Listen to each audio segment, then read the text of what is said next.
Guys, mag-vlog tayo guys, no? Mag-hat lang ako kasi para gwapong tingnan bagay. Kung wak man goy hat, di man ta ma-hat. Oy. Diba? Kung mag-sombrero, side view gamay. Diba? Another side view. Diba? Sentro. Diba?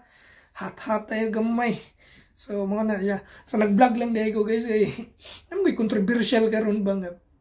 Namoy Pilipino nga nag-vlog, and then sabi niya nakapag-ipon ng 1 million pesos in a year. So hindi ko alam kung siya ba talaga or baka kwento lang din niya or nalaman lang din niya sa iba. No? Hindi ko din sigurado, no? Pero sabi niya 1 million, no? Ang ano lang natin dito, syempre maraming ding nag-react, mga kapwa Pilipino. Ako din nag-react din naman. Pero hindi naman siya violent reaction, guys, no? Ang sa akin lang namang reaction, sabi ko, wow! Ganda niya na, pwede kaya. No. Sana all, 1 million, no? Ang sa akin lang is, syempre, ayoko sanang mag-vlog-vlog. Pero, baka mag-flooding na naman yung mga messages ba, no? Na pautang.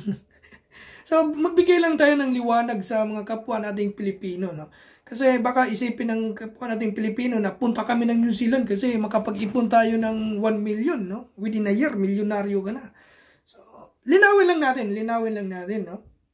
At saka, ang sa akin din naman, magkano ba talaga yung iipunin mo para makuha mo yung 1 million, di ba? Kung makuha natin, why not, di ba? Maganda yung lahat, no? So, ngayon, check natin kung magkano ba talaga, no? Ang ipunin natin per hour, per day, per week, no? So, yun guys, okay? So, yung sinabi ni Kuya is 1 million pesos in a year. So, i-convert natin yan into New Zealand dollars. So, ang exchange rate ngayon is 1 New Zealand dollars is equivalent to 35 pesos or maybe 36 pesos. So, assume lang natin na 35 pesos. So, 1 million divided by 35, ang kalabasan niyan is 28,570 approximate. Ang sahuran dito is merong weekly, merong fortnight, merong monthly. No? Katulad ko, monthly. Ang iba, fortnight. Ang fortnight pala guys is every 15 days. No? Sa Pilipinas, every 15th and 30th month, di ba? So dito, every 15 days. Tapos, ang pinaka-common dito is weekly. Weekly ang pinaka-common dito. So, i-ano na lang natin into a weekly. So, in a year, there are 52 weeks.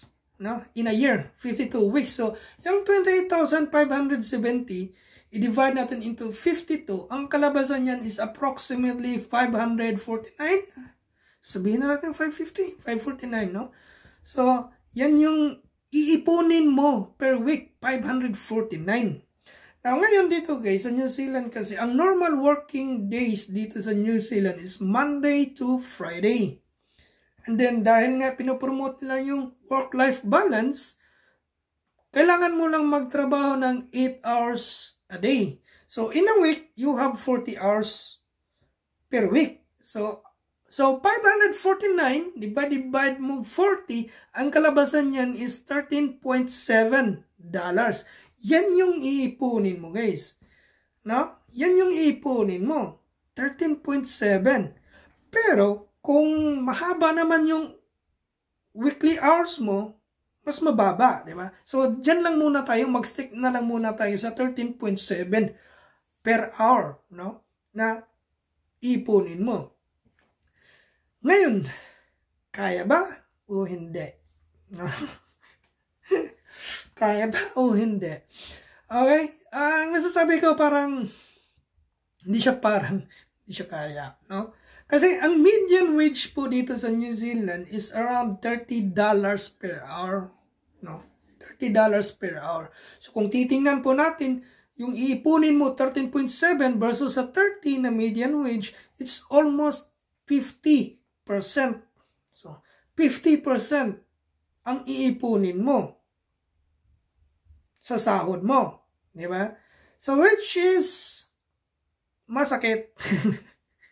Masakit po siya, no? Para sa akin, ang makikita ko lang, kaming mga working visa or other visas, kahit residence visa, hindi siya kaya. No? Hindi siya kaya. Yung $14, yung 13.7, round off na lang natin 14. Yung $14 per hour na iipunin mo, di kaya. No? Pero kung ikaw ay nagtatrabaho dito sa New Zealand, tapos meron kang bahay, sarili mong bahay, hindi ka nagbabayad ng renta or mortgages, kaya mong ipunin yung kaya mong ipunin yung 1 million pesos. Diba? Kasi ang renta kasi dito, guys, yung per week is $600, pinakamababa. No? Pinakamababa, $600. So, ibig sabihin, kung hindi ka nagbabayad ng renta ng $600 per week, yakang-yaka ang 1 million in a year. Diba?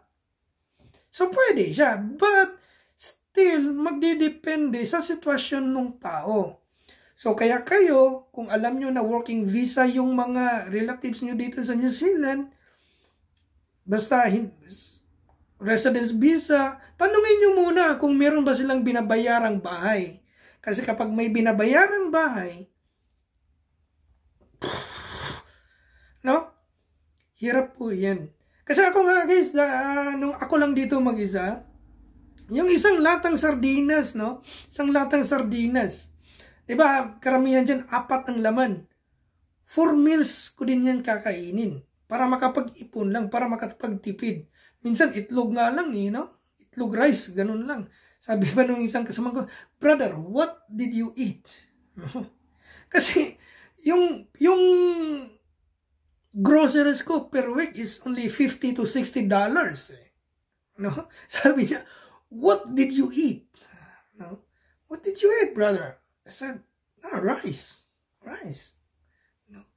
So, yun nga, kasi, kailangan ko kasi kasi, yun nga, dadalhin ko kasi yung pamilya ko. So, yun nga, no, $14 per hour, medyo mahirap siya. Medyo mahirap siya, no? Medyo mahirap siya. But, of course, it depends lang talaga sa sitwasyon ng tao. Pero, hindi ibig sabihin na hindi kaya. Yung iba, kaya ng iba. Pero, wag naman tayong agad na sabihin na nagyayabang ka lang or nagpapakitang gilas ka lang. Siguro, kung ano yung sitwasyon niya. Kasi, syempre, hindi naman natin alam kung ano yung sitwasyon nila sa buhay. Kung ano yung willing nilang sinacrifice para lang ma-achieve yung 1 million. Diba? So, it's possible. But it depends on the situation. Pero kaming mga working visa, lalo na nasa Pinas, hindi namin kaya yan, ha? Hindi namin kaya yan. Yung mga working visa, yung mga empleyado, hindi namin kaya yan. No? Tsaka, katulad ko, no? Nandito yung pamilya ko. Tapos may utang pa kong binabayaran sa Pinas. No? Sakto lang. No? Sakto lang. Okay? So, yun lang yun, guys. Sana lang, kung ano yung achievement ng isa, kung ano yung naipon niya, kung ano man yung naipon niya, let's just be, appreciate yung ginawa niya. No?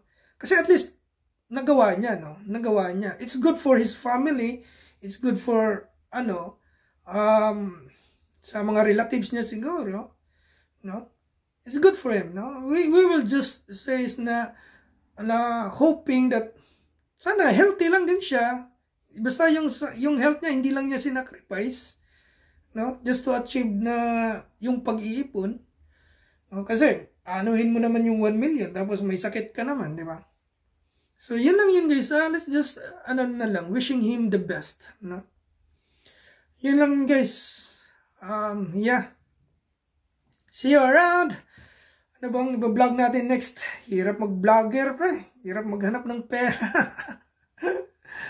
Cheers, sweet mate.